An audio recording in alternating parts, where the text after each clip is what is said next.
Assalamualaikum warahmatullahi wabarakatuh. Kami dari kelompok 7 ingin mempresentasikan tentang material komposit dengan beranggotakan saya Kholaf Kubaisi, Saya Muhammad Firman Trianto, dan saya Muhammad Rizky Febrian. Yang pertama ada tujuan pembahasan serta rujukan. Yang pertama ada definisi bahan komposit. Yang kedua, klasifikasi bahan komposit berdasarkan bentuk dan ukuran fase penguat. Yang ketiga, ada klasifikasi bahan komposit berdasarkan jenis matriks. Yang keempat, ciri khusus bahan komposit. Yang kelima, komposit plastik berpenguat serat. Yang keenam, bahan matriks untuk komposit. Yang ketujuh, modulus elastisitas komposit, kondisi isostrain dan isostress. Yang kedelapan, proses open mold dan closed mold. Yang kesembilan, beton atau konkret. Dengan rujukan dari Smith, William F. Hashemi, Javad and Preswell Moreno, Francisco, 2019, Foundation of Material Science and Engineering, 6th edition, New York, McGraw-Hill. Kemudian ada latar belakang. Dalam perkembangan teknologi saat ini, kebutuhan akan material dengan kekuatan tinggi, ringan, dan tahan terhadap lingkungan ekstrim semakin meningkat. Material konvensional seperti logam dan plastik seringkali tidak mampu memenuhi tuntunan aplikasi teknik modern yang kompleks. Bahan komposit hadir sebagai solusi inovatif dengan menggabungkan dua atau lebih material berbeda untuk menghasilkan sifat mekanik yang unggul. Kombinasi antara serat penguat seperti serat kaca, karbon atau aramid, dan matriks berupa polimer, logam atau keramik menjadikan komposit memiliki rasio kekuatan terhadap berat yang tinggi, fleksibilitas desain, serta ketahanan terhadap korosi dan suhu tinggi. Oleh karena itu, pemahaman mengenai jenis, sifat, serta proses pembuatan bahan komposit menjadi sangat penting, terutama dalam penerapannya di bidang aerospace, otomotif, konstruksi, dan berbagai industri rekayasa lainnya. Pembahasan yang pertama yaitu, apa itu bahan komposit? Bahan komposit adalah sistem material yang terdiri dari campuran dua atau lebih konstituen pada skala mikro atau makro yang berbeda dalam struktur atau komposisi kimia, tidak saling larut satu sama lain, dan memiliki batas antar muka yang jelas. Mereka dapat dilihat melalui skala atom hingga makro. Kemudian ada klasifikasi bahan komposit berdasarkan bentuk dan ukuran fase penguat. Yang pertama, serat fiber reinforced composite. Serat memiliki bentuk memanjang dengan diameter kecil dan yang panjangnya itu bisa pendek atau copot, panjang kontinu. Memiliki sifat anisotropik yang artinya sifat mekaniknya itu sangat bergantung pada arah serat. Contoh serat yaitu ada serat kaca, E-glass dan S-glass, kemudian serat karbon, dan terakhir serat aramid atau Kevlar. Kemudian ada partikel reinforced composite, berupa partikel kecil yang tersebar dalam matriks, memiliki sifat yang umumnya isotropik, sifatnya seragam ke segala arah. Kemudian contohnya ada beton ini campuran semen, pasir, dan kerikil. Kemudian ada aspal dan logam sinter. Kemudian ada nano reinforced composite, menggunakan penguat dengan ukuran di bawah 100 nanometer, memiliki keunggulan yaitu peningkatan drastis pada kekuatan, kekakuan, dan sifat termal dengan fraksi volume yang sangat kecil. Kemudian ada contohnya yaitu nanotube karbon atau CNT dan nanopartikel keramik. Kemudian ada klasifikasi bahan komposit berdasarkan jenis matriks. Yang pertama ada polimer matriks komposit atau bisa disingkat PMC. Matriks berupa plastik termoplastik atau termoset seperti epoksi dan polyester. Memiliki keunggulan yaitu ringan, murah, dan mudah dibentuk. Dan memiliki kekurangan yaitu terbatas pada suhu operasi yang tidak terlalu tinggi. Kemudian ada logam, metal matriks komposit yang bisa disingkat MMC. Matriks berupa logam mempunyai beberapa jenis yaitu seperti aluminium, magnesium, atau titanium. Memiliki keunggulan antara lain tahan terhadap suhu tinggi dan kekuatan tinggi, dan memiliki kekurangan yaitu lebih mahal dan lebih sulit diproses dibanding dengan PMC yang tadi. Baik, selanjutnya yaitu keramik atau Ceramic Matrix Composite atau CMC. Matriks berupa keramik memiliki beberapa jenis yaitu SiC, EI203 memiliki keunggulan berupa sangat tahan terhadap suhu ekstrim dan oksidasi, dan kekurangannya adalah rapuh dan mahal. Selanjutnya ciri khusus bahan komposit. Yang pertama yaitu komposit tidak homogen, melainkan heterogen karena terdiri dari dua fasa atau lebih yang berbeda. Terus yang kedua, umumnya bersifat anisotropik atau kuasi isotropik, tergantung pada orientasi penguat. Yang ketiga, fasa penguat memberikan kekuatan dan kekakuan utama. Yang keempat, fasa matriks berperan sebagai perekat dan pelindung penguat. Terus selanjutnya komposit plastik berpenguat serat. Serat merupakan komponen utama dalam komposit berpenguat serat atau fiber reinforced composite karena berperan besar dalam meningkatkan kekuatan tarik, kekakuan atau modulus elastisitas, serta ketahanan terhadap kerusakan pada material komposit. Terhadap tiga jenis serat sintetis utama yang digunakan untuk memperkuat material plastik, yaitu 1.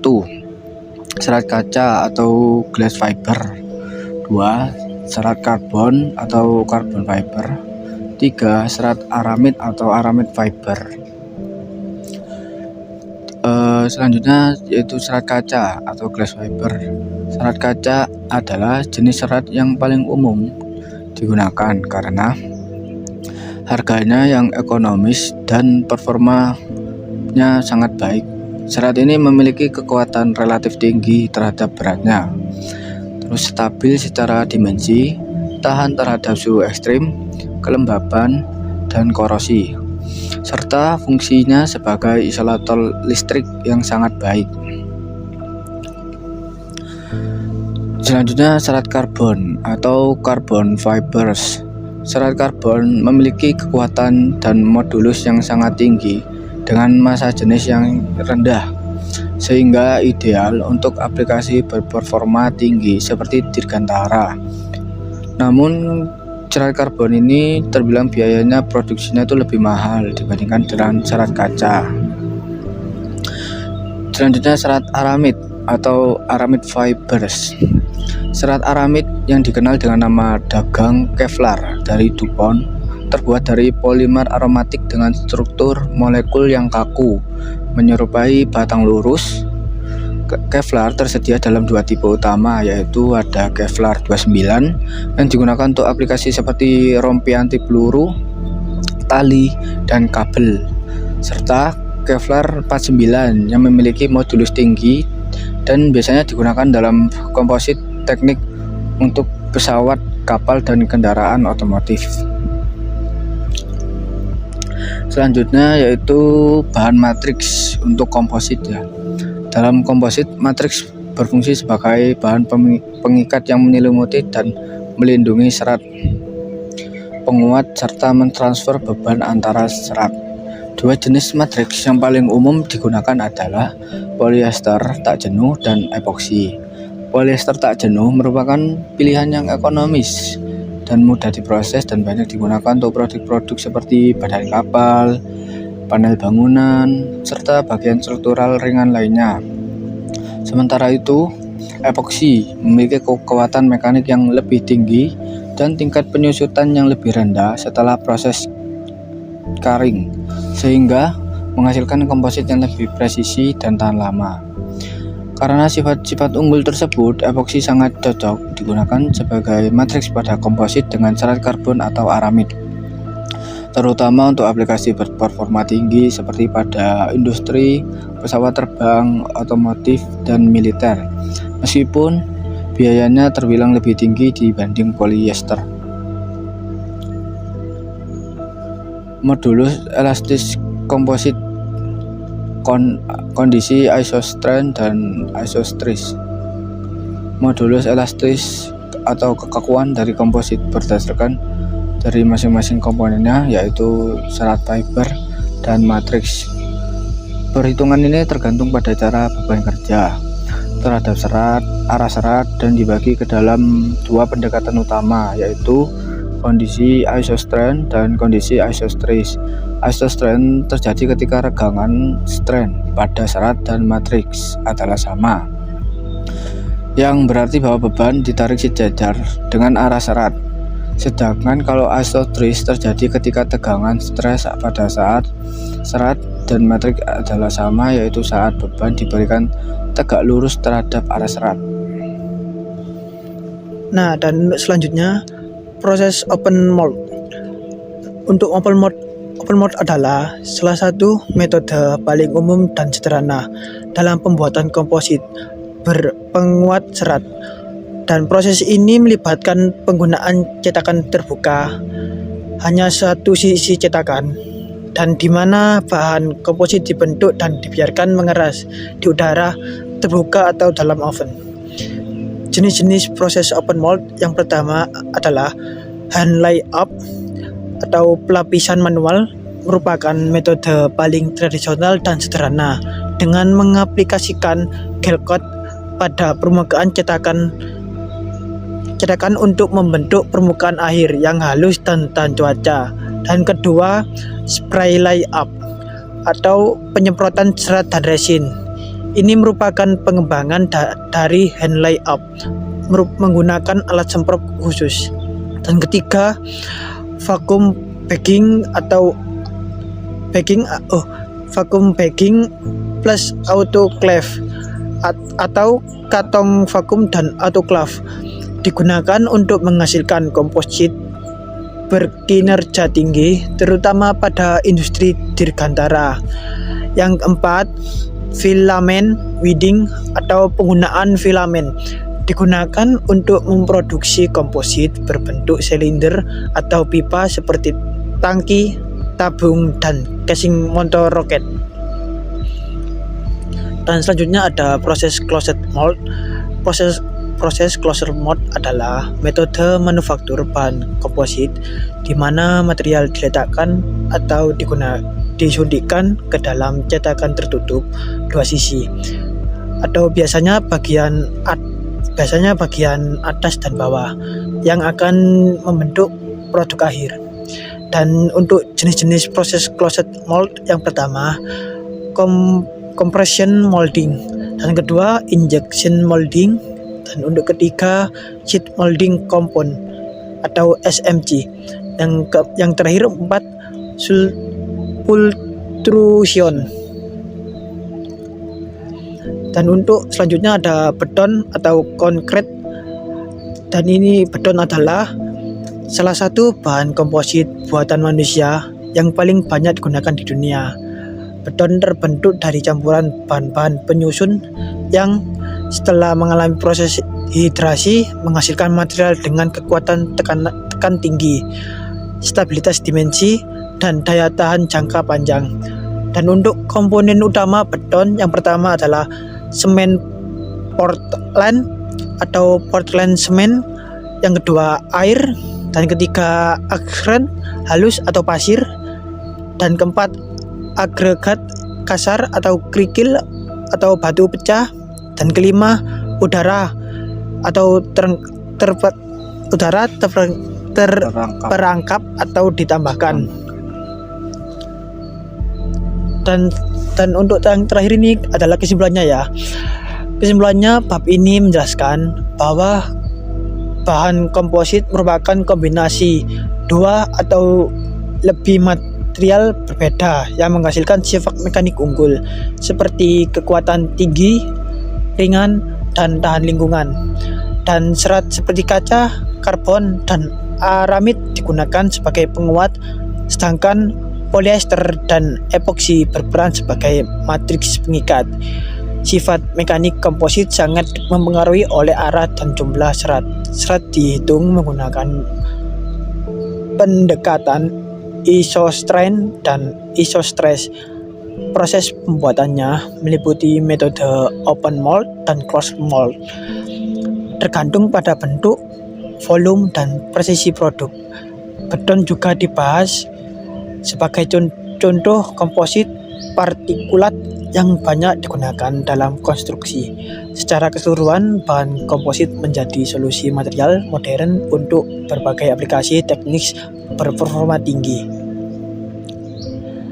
Dan sekian dari presentasi kelompok kami, kelompok 7. Jika ada yang kurang atau belum dimengerti, bisa dipahami lagi dan dicari lagi di website atau dimanapun itu, atau bisa mencari di buku rujukannya yaitu Smith LF itu. Dan jika ada salah kata dari kami, mohon dimaafkan. Sekian dari kami. Wassalamualaikum warahmatullahi wabarakatuh.